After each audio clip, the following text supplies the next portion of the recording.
अब इस 22वें सवाल में कह रहा है कि यदि श्रेणी 1, 3, 5, 7, 9, 11 डॉट डॉट डॉट के 2n+1 पदों को लिया जाए तो सिद्ध करो कि एकांतर पदों 1, 5, 9 डॉट डॉट डॉट के योगफल तथा शेष पदों 3, 7, 11 के योगफलों का अनुपात n+1 अनुपात n होगा। तो देखिए जो मेन समांतर श्रेणी हमारी है वह यह मेन समांतर श्रेणी है और इस श्रेणी के जो पद लिए गए हैं वो पदों की संख्या के दुगने से एक ज्यादा पद लिए गए हैं। तो यहाँ से एकांतर पद मतलब एक एक का अंतर लेकर जो पद निकाले गए हैं वो देखिए एक, फिर एक के बाद एक पद छोड़ दिया गया है, 3 को छोड़ दिया गया है तो फिर 5, फिर 5 के बाद जो पद अगला है 7 वह छोड़ दिया गया है, फिर इसके बाद वाला पद लिया गया है तो यह हो जाता है 1, 5, 9 डॉट डॉट डॉट इस प्रकार से। फिर शेष पद जो हमारे पास बचेंगे 3, 7, 11 वो ये हैं।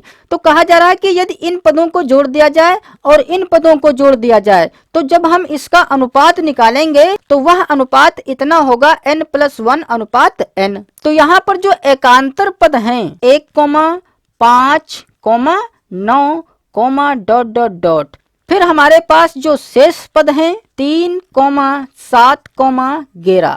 तो देखिए इस समांतर श्रेणी को तो हम जोड़ सकते हैं क्योंकि यहाँ पर जो पहला पद a है वह है 1 और जो सार्वांतर इसका है d वह है 4 क्योंकि 5 में से घटाएंगे 4 बचेगा। इसी प्रकार इस समांतर श्रेणी में जो a है पहला पद वह है 3 और जो सार्वांतर d है वह भी 4 ही है, ठीक है, क्योंकि 7 में से 3 घटाएंगे 4 बचेगा। तो समांतर श्रेणी के पदों का योग ज्ञात करने के लिए हमें पद पता होने चाहिए कि कुल पद कितने हैं। तो यहाँ पर हमें पता तो है नहीं कि कितने पद हैं, तो पहले तो हम पदों की संख्या पता कर लें कि पदों की संख्या इसमें कितनी है और इसमें कितनी है। तो देखिए हमारे पास जो 1, 3, 5, 7, 9, 11 ये पद दिए हुए हैं तो जो कुल पद लिए गए हैं वो 2n+1 लिए गए हैं। तो यहाँ पर देखिए पदों की जो संख्या है वह दुगने से एक ज्यादा है, तो दुगने से एक ज्यादा होने पर जो हमारे पद होंगे वो विषम पद हो जाएंगे, ठीक है। जैसे कि मान लेते हैं कि कुल 7 पद हैं तो 7 का जब हम दुगना करेंगे तो हो जाएगा 14 और फिर 14 में एक हम जोड़ देंगे तो हो जाएगा 15। तो कुल पद कितने हो गए 15, मतलब विषम संख्या हमें प्राप्त होगी। यदि हम कोई एक सम संख्या लेते हैं, मान लेते हैं 8 है, तो जब हम 8 का दुगना करेंगे तो हो जाएगा 16 और 16 में एक जोड़ेंगे तो हो जाएगा 17। देखिए तब भी विषम संख्या ही हमें प्राप्त हुई है। तो यहाँ पर देखिए जो हमारे पास पद हैं 1, 2, 3, 4, 5, 6, तो यहाँ पर हम एक पद आगे और यदि बढ़ाएं तो क्योंकि इनके बीच में 2 का डिफरेंस है इसलिए 11 में अगर हम 2 फिर जोड़ें तो हो जाएगा 13, मतलब अगला पद हमें 13 प्राप्त हो जाएगा, ठीक है। तो मान लेते हैं किसी श्रेणी में कुल पद हैं 3, तो 3 पदों से हमें कुल कितने पद बनाने हैं 3 दूनी 6 और 1 7 पद बनाने हैं, ठीक है। तो देखिए 1, 2, 3, 4, 5, 6, 7 पद हो गए। तो अब इस श्रेणी के जो एकांतर पद हैं वो हैं 1, 5, 9। तो यहाँ से 1, 5, 9, तो 9 के बाद क्या आएगा 13, तो यहाँ पर हम 13 लिखेंगे। तो ये पद हो गए एकांतर पद। अब शेष पद हमारे पास बचे हैं 3, 7, 11। तो देखिए एकांतर पदों की जो संख्या है वह शेष पदों की संख्या से एक ज्यादा है। तो मान लेते हैं कि ये पद हैं n और ये पद हैं n+1। अब यदि हम इन दोनों पदों को जोड़ें तो यह हो जाएगा n+1 और प्लस n, तो n 2n हो जाएगा और प्लस का 1। तो जो एकांतर पदों की संख्या होगी वह होगी n+1 और शेष पदों की संख्या n होगी। तो यहाँ पर लिख दें n+1 पदों तक और इसमें लिख दें n पदों तक। तो हमें यहाँ पर यह सिद्ध करना है कि जो एकांतर पदों का योग होगा और जो शेष पदों का योग होगा उसका जो अनुपात आएगा वह n+1 अनुपात n होगा। तो पहले तो हम एकांतर पदों का योग पता कर लें और फिर शेष पदों का योग पता कर लें। तो लिखेंगे एकांतर पदों का योग बराबर, तो एकांतर पदों का योग बराबर क्या हो जाएगा, सूत्र तो हम जानते ही हैं कि सूत्र होता है n/2 into 2a plus n-1d।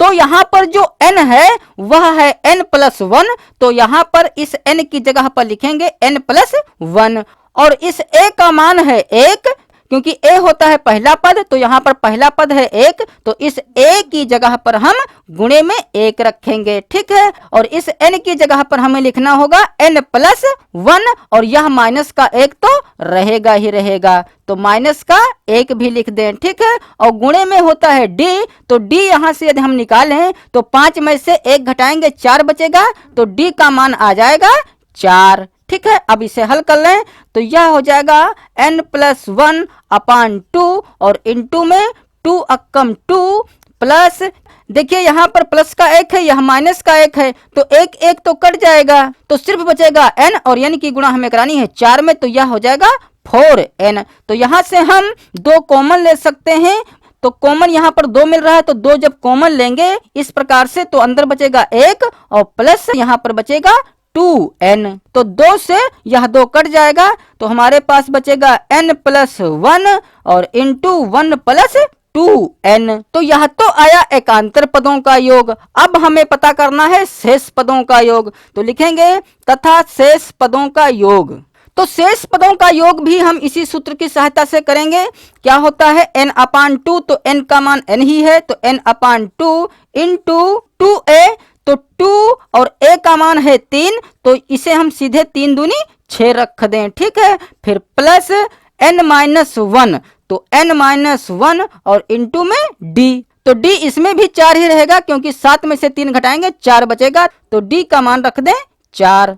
तो इसे जब हम हल करेंगे तो यह हो जाएगा n/2 इंटू 6 प्लस 4n-4, जब 4 की गुणा अंदर कराएंगे दोनों में तो यह आ जाएगा। ठीक है, तो यहाँ से तो यदि इसको थोड़ा और आगे हम हल करें तो इसका मान आ जाएगा n/2, और ब्रैकेट में देखिए 6 में से 4 घटाएंगे बचेगा 2, तो ब्रैकेट में बचेगा 2 और प्लस का 4n, तो इसमें भी 2 कॉमन मिल रहा है ब्रैकेट में, तो 2 हम कॉमन ले लें तो बचेगा 1 और प्लस यहाँ बचेगा 2n, तो 2 से 2 कट जाएगा, तो हमारे पास बचेगा n इंटू 1 + 2n। अब चूंकि हमें इसका अनुपात पता करना है इसलिए लिखेंगे इसलिए अनुपात बराबर, तो अनुपात बराबर क्या हो जाएगा, एकांतर पदों का योग बटे शेष पदों का योग। तो एकांतर पदों का योग आया है n+1 इंटू 1 +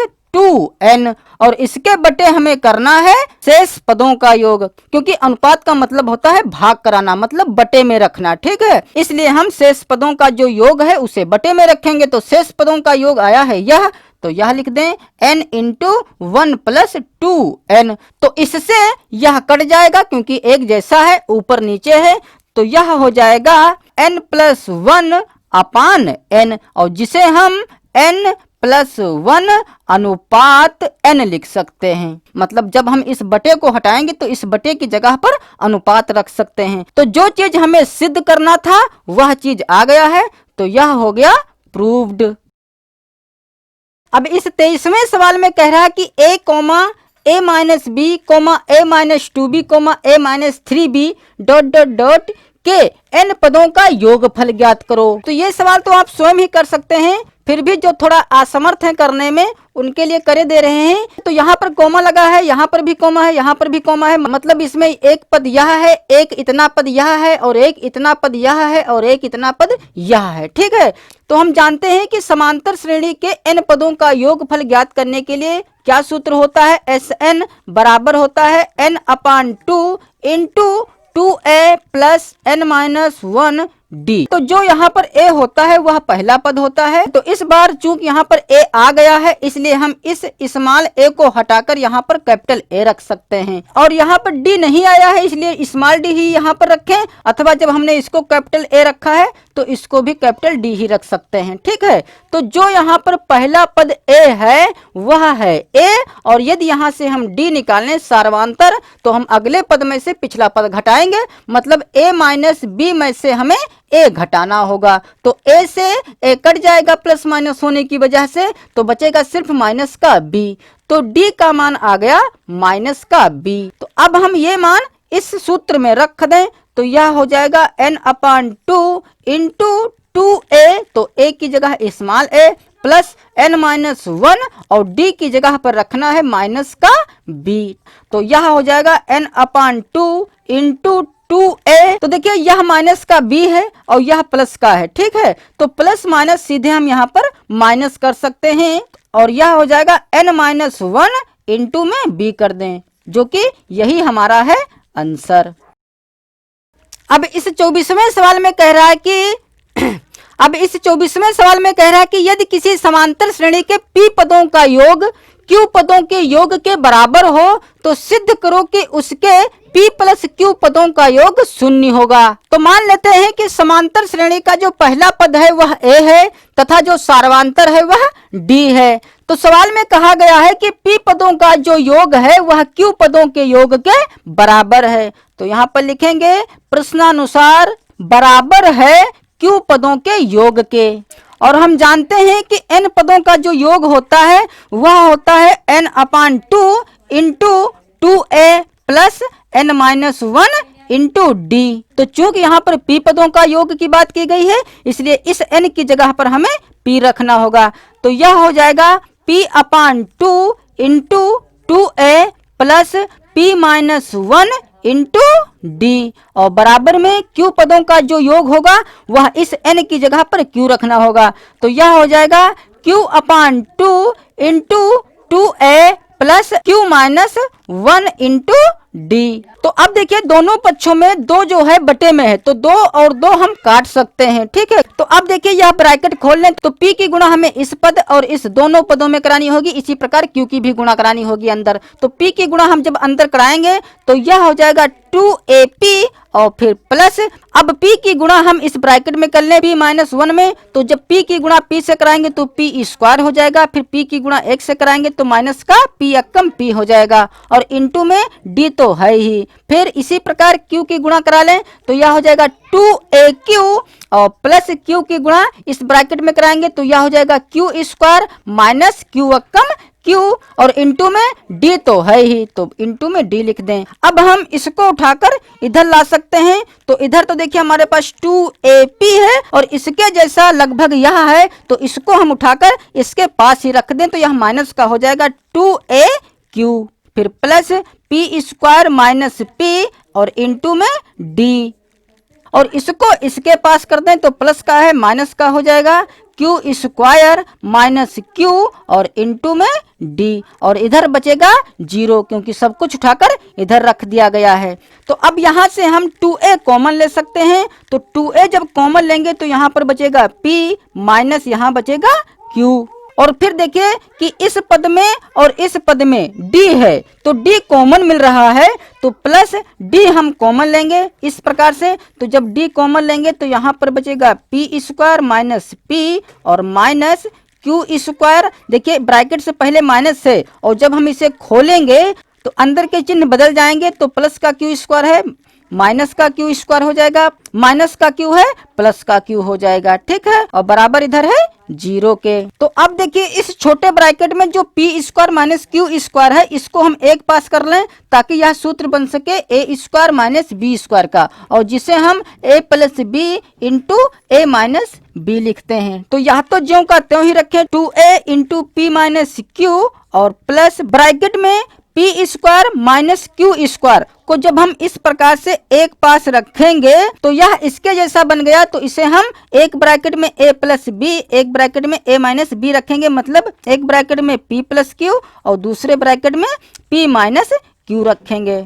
तो p² माइनस q² को तो इतना लिख दिया गया है। अब जो हमारे पास माइनस का p प्लस का q है तो यहाँ से हम जब माइनस कॉमन लेंगे तो माइनस का p है प्लस का p बन जाएगा ब्रैकेट के अंदर और प्लस का q है माइनस का बन जाएगा ब्रैकेट के अंदर, ठीक है। और बड़े ब्रैकेट में इसे बंद कर दें बराबर में 0। तो अब देखिए जो यह d है गुणे में, ठीक है, तो यह d इस पद में भी है और इस पद में भी है। तो यहाँ पर हमें 3 पद प्राप्त होंगे जो कि एक पद यह हो जाएगा, एक पद यह हो जाएगा और एक पद यह हो जाएगा। तो तीनों पदों में देखिए p माइनस q कॉमन मिल रहा है, p minus q p minus q p minus q। तो हम p माइनस q कॉमन ले सकते हैं तो p माइनस q कॉमन ले लें तो बड़े ब्रैकेट में हमारे पास इधर तो बचेगा 2a तो यहाँ पर लिख लें 2a फिर प्लस इस पद से जब हम p माइनस क्यू कॉमन लेंगे तो यहाँ पर बचेगा सिर्फ p प्लस क्यू। और यहाँ से जब हम p माइनस क्यू कॉमन लिए हैं